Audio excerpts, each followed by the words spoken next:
ఆ రెడ్డి ఎవరో మరి ఏందనేది త్వరలో మన నేటి దాతిలో చూద్దాము. సిద్దిపేట జిల్లాలోని మున్సిపాలిటీలలో పొంతనలేని విచిత్రమైన కొటేషన్లు. చెర్యాల 53 లక్షలు, సిద్దిపేటలో 52 లక్షలు. అసలు జేసీబీ విలువ ఆన్ రోడ్ వచ్చేసి 38 లక్షలు.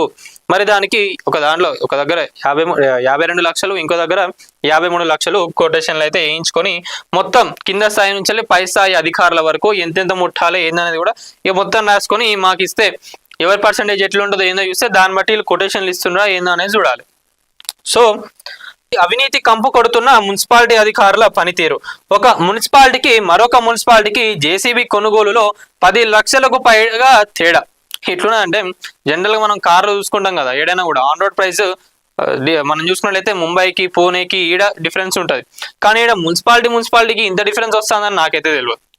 మరి అది కూడా లక్షలలో, ఆల్మోస్ట్ 10 లక్షలకు పైగా ఇంత డిఫరెన్స్ రావడం అనేది ఇక చూడండి అవినీతి ఎంత గనం ఎదిగిపోయిందో వీళ్ళందరిది.